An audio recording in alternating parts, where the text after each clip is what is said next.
Olá, tudo bem? Começando agora mais um Universiência. Esse programa que é fruto da parceria entre TVs e instituições públicas de ensino superior nordestinas. Aqui a gente conhece as produções científicas do Nordeste brasileiro. Veja agora algumas das pesquisas que vamos acompanhar hoje. No Instituto Federal do Maranhão, pesquisadores avaliam os desafios no enfrentamento do assédio sofrido pelas mulheres no ambiente de trabalho. Cientistas da Universidade Estadual do Sudoeste da Bahia analisam os potenciais riscos da romã para as grávidas. E ainda, um material didático produzido pela Universidade do Estado da Bahia, especialmente para a comunidade indígena. Isso e muito mais, você confere agora no Universiência.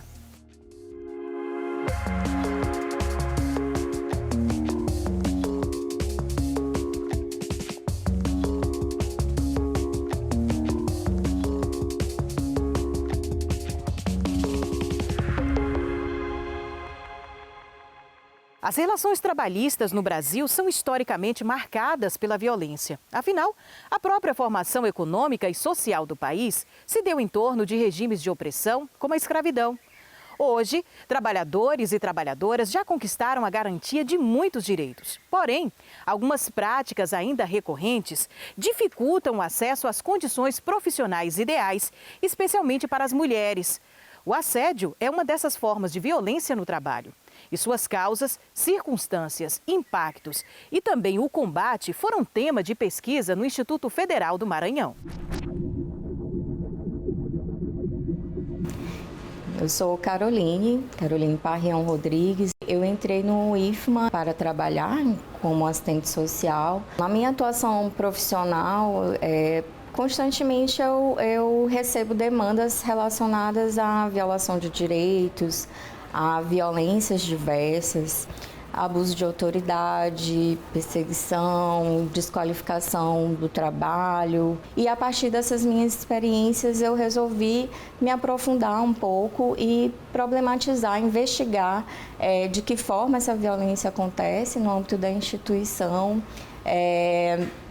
como há um enfrentamento dessas violências e quais os principais impactos. Eu entrei no mestrado em Políticas Públicas da UFMA, onde eu realizei o estudo Assédio Nosso de Cada Dia, análise do Instituto Federal de Educação, Ciência e Tecnologia a partir das relações de gênero no trabalho. O objeto de pesquisa é exatamente problematizar essas relações de trabalho a partir das experiências das trabalhadoras, das mulheres trabalhadoras no IFMA, considerando que as mulheres, historicamente, elas vivenciam situações de violência, né? Situações de exploração, de opressão e ultrapassam o âmbito doméstico, o âmbito privado, o âmbito familiar, quando essas mulheres adentram também o mercado de trabalho, os espaços de trabalho fora de casa. A pesquisa ela teve no seu percurso metodológico a orientação do método materialista histórico dialético. Nessa pesquisa bibliográfica eu aprofundei as categorias trabalho, violência, gênero e assédio. Foi realizada também uma pesquisa documental. Essa pesquisa documental ela partiu principalmente de relatórios institucionais, então eu tive acesso a relatórios da ouvidoria do IFMA e também da comissão de ética. Concomitante a esse processo, foi realizada a pesquisa de campo. O público-alvo eram trabalhadoras com vínculo efetivo na instituição. Eu apliquei um questionário online e durante esse período foi realizada uma mobilização, uma sensibilização da comunidade acadêmica. A gente conseguiu abarcar, né, basicamente todos os campi. Então, nós tivemos 190 participantes da pesquisa, foi um número muito significativo. E dessas 190 participantes, a maioria foram docentes, mas teve a participação bastante engajada de trabalhadoras de nível médio, de nível fundamental e de nível superior. O levantamento ele aponta que 55% dessas mulheres que responderam às entrevistas, elas foram vítimas de assédio. Predominantemente, quem pratica essas violências são homens, a maioria colegas, mas também chefes. Há essa peculiaridade, né, do assédio ele ser muito recorrente entre os colegas, que é o que a gente chama de assédio horizontal, né? E isso vai, inclusive, na contramão de alguns estudos, tanto nacionais quanto internacionais, que colocam as relações hierárquicas como predominantes, no sentido de que essas desigualdades de gênero que estão nessas relações que estão conduzindo, principalmente, né, o assédio que é praticado contra essas trabalhadoras. Nós também identificamos algumas ações institucionais. Houve um projeto Empodera IFMA que visava realmente iniciar esse debate na instituição. Houve uma campanha muito significativa, que foi a campanha Não é Não, de enfrentamento especificamente ao assédio sexual. A partir da pesquisa, houve um desdobramento maior, que foi a elaboração de um projeto, o projeto estratégico IFMA Livre de Violência de Gênero. Então, é muito importante que o IFMA esteja compreendendo que é necessário assumir essa corresponsabilidade. A violência no trabalho, e se a gente for pensar no Brasil, é algo que está desde a nossa fundação. Nosso processo de formação social e econômica foi por meio da violência aos povos tradicionais que aqui viviam, aos povos originários. Assumir que há um problema que é estrutural e realmente fortalecer ações de enfrentamento, de combate, né? É urgente, é uma ação urgente. E isso também parte de nós, trabalhadores e trabalhadoras. Veja daqui a pouco, o laboratório da Universidade Federal da Paraíba mostra como é possível criar microalgas em aquário. É depois do intervalo.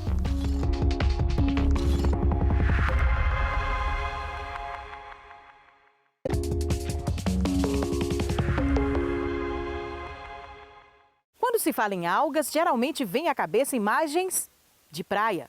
Mas você já pensou que é possível cultivar microalgas em laboratório? A criação de um banco dessas espécies foi iniciada pelo Laboratório de Ambientes Recifais e Biotecnologia com microalgas na Universidade Federal da Paraíba, ainda na década de 80. Vem conferir como é realizado todo esse processo.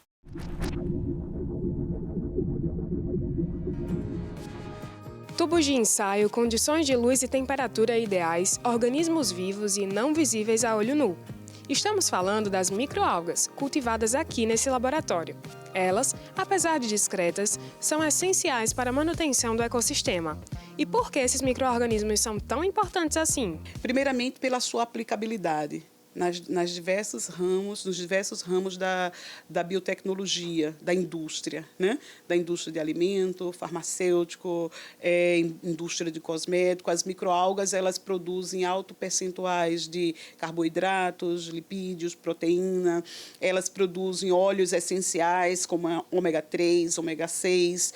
As microalgas, elas têm, em termos ecológicos, por exemplo, né? Elas captam muito CO2 atmosférico, então qualquer projeto que pense em mitigação de impacto ambiental por questões, por exemplo, do CO2, pode utilizar as microalgas.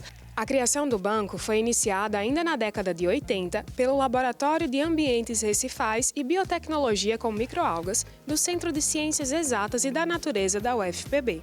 A pesquisa passa por algumas etapas.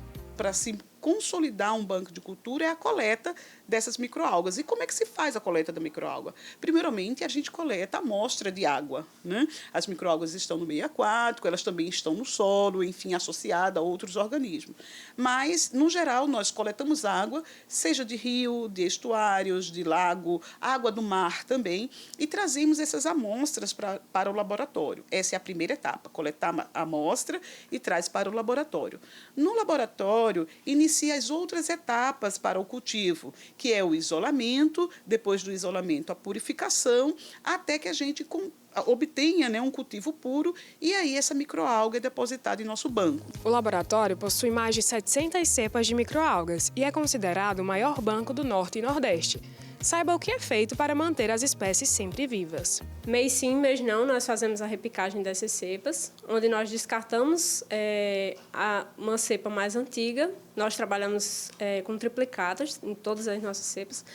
Mês sim, mês não, nós descartamos a cepa mais antiga e fazemos novamente meios de cultura e fazemos a repicagem, tirando uma pequena amostra de uma cepa já existente, colocando um novo tubo de ensaio com meio de cultura para que a cepa possa ser mantida sempre viva. Nós temos aqui, né, um exemplo de uma das nossas bandejas aqui do nosso banco de cultura, no meio de cultura WC. Aqui, nesse espaço gerado, é justamente para fazer o processo da repicagem e colocar um novo tubo para que uma amostra dessa cepa possa ser colocada nesse novo tubo com meio de cultura e manter essa cepa sempre viva. Nós fazemos esse processo com todas as cepas e com todos os meios que nós trabalhamos. Atualmente, nós trabalhamos com cerca de 5 meios de cultura, sendo 3 de água doce e 2 de água salgada, né, água do mar. Para o cultivo em larga escala, a equipe pensa nas possibilidades de reduzir os custos da produção. Os reagentes químicos que a gente usa para o cultivo são extremamente caros, né? Não dá para a gente usar quando se pensa em cultivo em larga escala.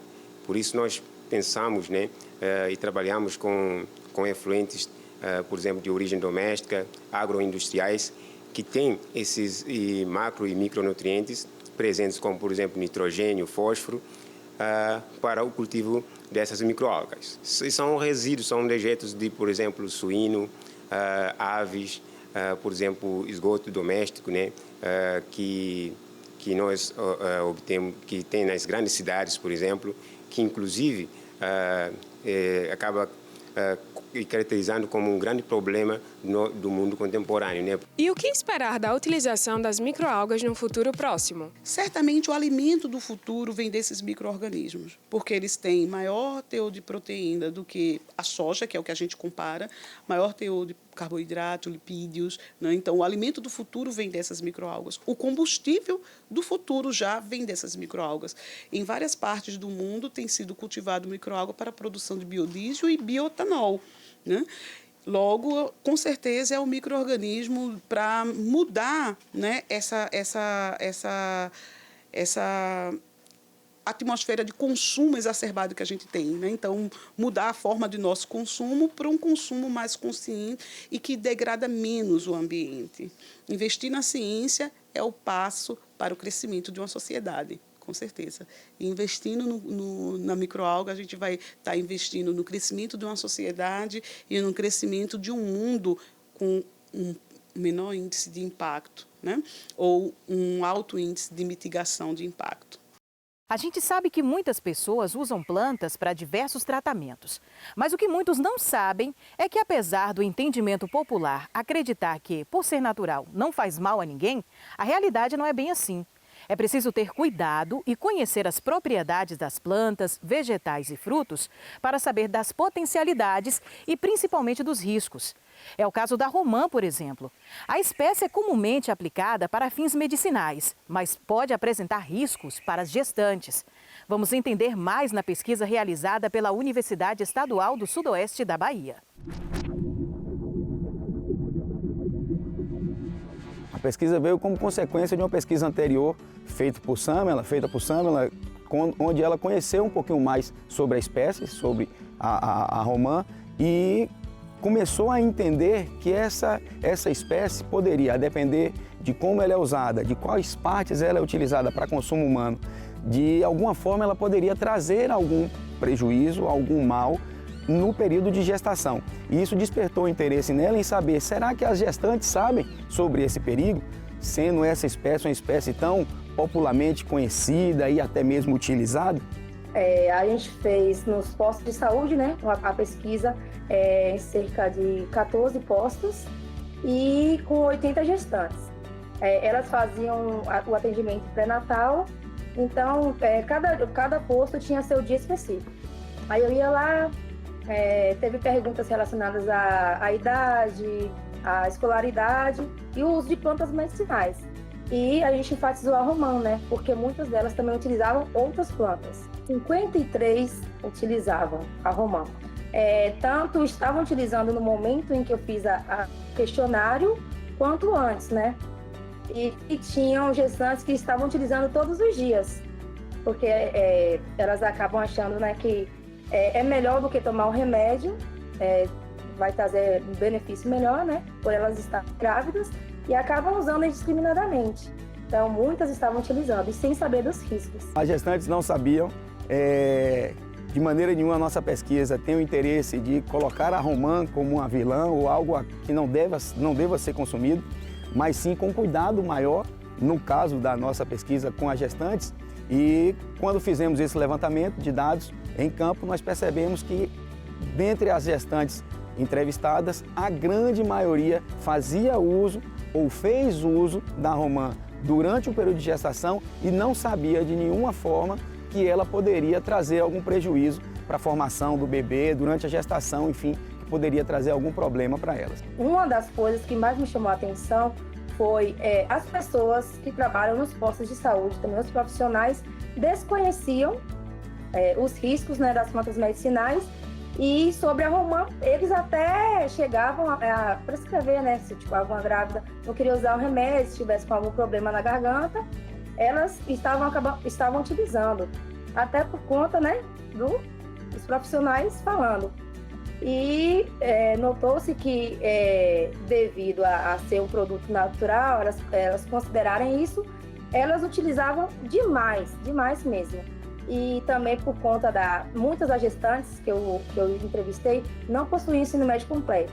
Então, também se diz, um fato sobre a situação econômica, né, mais desfavorável no caso.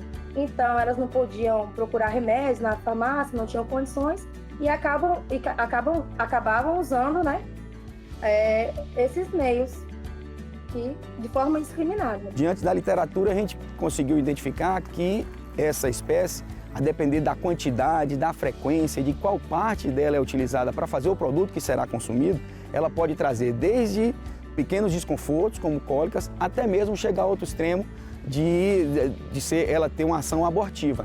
Então é algo que trouxe essa preocupação a Samela, sobretudo na ideia da gente tentar entender, tentar conhecer se os profissionais de saúde que atuam nos postos de saúde, por exemplo, ou se as gestantes conhecem essa informação, para que a partir de então a gente pudesse pensar em como difundir as necessidades desse cuidado, para que as gestantes possam, e até mesmo os profissionais de saúde nos postos, possam informar melhor, né? Trazer essa informação, trazer esse cuidado, a necessidade do cuidado do uso dessa espécie indiscriminadamente, mesmo ela sendo uma espécie natural. O caule foi uma das partes mais perigosas da romã, né? Porque ele possui compostos químicos que podem atravessar a placenta e atingir o feto, né? Então, pode causar a teratogênese, a embriotoxicidade. Para a gestante em si, não pode causar problema, né? Mas para o feto, pode ter alguns problemas. Tanto que algumas delas não utilizavam apenas o fruto, que muita gente, né, come o fruto e tal. E algumas delas faziam infusão do caule na água e também faziam chá dessa parte do caule, coisa que eu desconhecia, né? Então, elas utilizavam de várias formas. A romã fornece, né, ou serve como base para uma série de produtos. Esses produtos são facilmente adquiridos nas farmácias e nossa pesquisa não indica, no momento ainda, qual daqueles produtos podem fazer mal. Nossa pesquisa vem com a intenção de alertar que eles podem, de alguma forma, trazer algum prejuízo ou algum desconforto durante a gestação. Mas quem vai determinar qual produto, em qual quantidade, em qual frequência poderá ser utilizado, lógico, é o médico que está acompanhando essa gestante. Então, nossa intenção é indicar que este produto, que é um produto natural, que culturalmente nós temos a ideia de que se é natural não faz mal, é que a história não é bem assim e que elas tenham esse cuidado de, ao fazer o consumo de produtos derivados da romã, elas façam a consulta antes com os médicos que estejam acompanhando elas.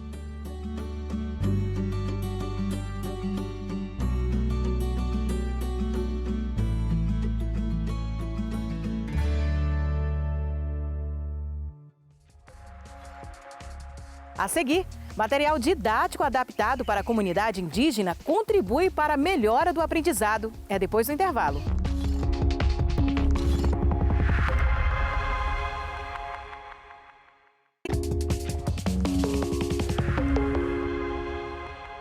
Muitos são os desafios da educação no Brasil. E quando se trata dos povos indígenas, os desafios são ainda maiores. Porque a grande parte do material didático se distancia da realidade dessas comunidades. E que tal um material que proporciona o aprendizado usando a ótica desses povos? Na educação escolar indígena, professores e estudantes perceberam uma melhora significativa na aprendizagem após a utilização de um material didático feito com a participação da própria comunidade indígena, fruto do projeto de pesquisa da Universidade do Estado da Bahia.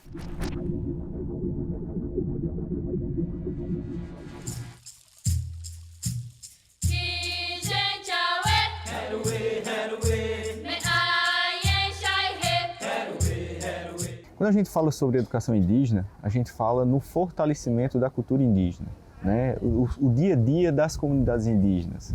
Então, quando a gente pensa em educação indígena, a gente tem que fazer essa diferenciação, educação indígena e educação escolar indígena. Então, é esse fortalecimento da cultura dentro da escola indígena.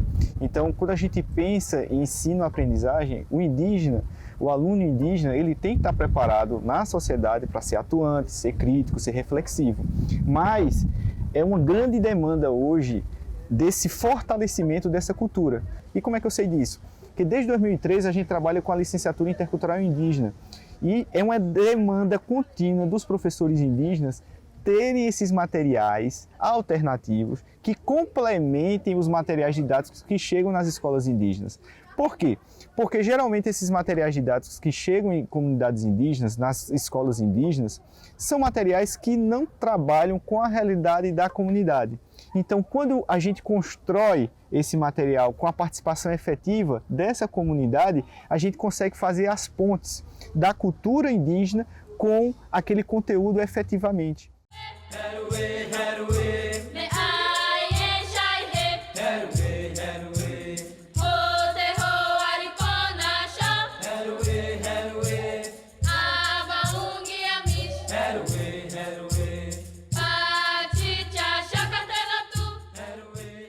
Quando nós começamos a utilizar, primeiramente, o livro Pensando Física, aqui os alunos já observam que tem os seus colegas aqui que ajudaram a produzir esse livro também, a colaborar com o livro, veem a comunidade aqui através de imagens, relatos de pessoas mais velhas. Elas começam a se ver aqui. Eu trabalho na Escola Indígena Pataxó-Tinguí do Guaxuma, mas meus colegas também do Colégio Estadual Indígena Cura Vermelha, anexo Guaxuma, que também funciona aqui na aldeia Guaxuma, utilizam esses livros e perceberam um rendimento significativo após utilizar esses livros. Agora, a gente, utilizando esses livros, podemos utilizar os próprios jogos indígenas. Quando observamos a velocidade do lançamento de uma flecha, de um tacape, que é uma lança, da corrida de maracá, que os atletas conseguem se deslocar. Então, já utilizamos isso nos jogos indígenas e as crianças conseguem entender melhor o raciocínio do conteúdo com coisas baseadas no seu dia a dia. Quando a gente fala em produção de material didático voltados para comunidades indígenas, vale ressaltar que não é só o livro didático. A gente fala em produção de material didático, por exemplo, na área de física. A gente lá no extremo sul da Bahia, a gente construiu uma caixinha de experimentos. Experimentos esses que a gente pode construir com materiais reciclados, materiais que são muito comuns nas comunidades indígenas. Madeira, plástico, PET, lápis, etc. Então, a gente conseguiu construir um laboratório móvel lá no extremo sul da Bahia. E material esse que foi expoente no que se diz respeito ao ensino de ciências e o ensino de física, tanto no ensino fundamental como no ensino médio. Então, existe uma possibilidade de um ensino intercultural, do ensino de produção de material didático intercultural nas comunidades indígenas e com a participação efetiva dos professores indígenas nessa construção desse material. A UNEB foi e é fundamental para essas iniciativas.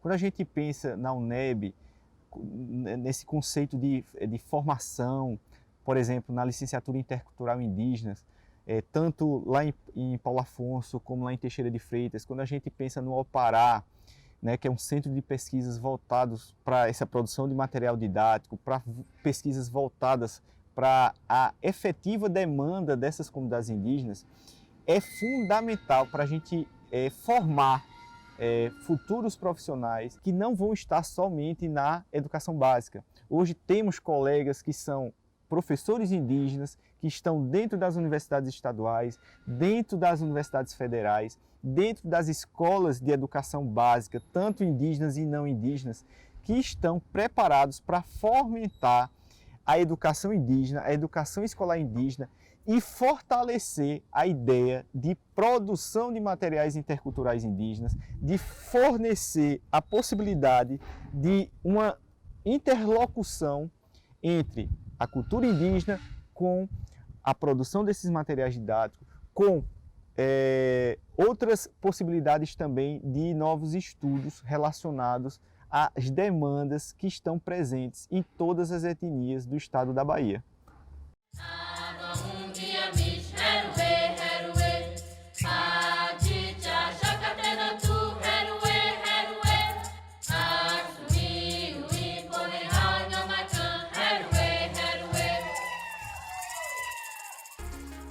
E o Universiência de hoje fica por aqui. No próximo programa traremos mais pesquisas para você conhecer. E você já sabe, se tem alguma dúvida ou sugestão, envia para o nosso e-mail universiencia@uesb.edu.br, que a gente explica por aqui num outro programa. Tchau, tchau e até lá!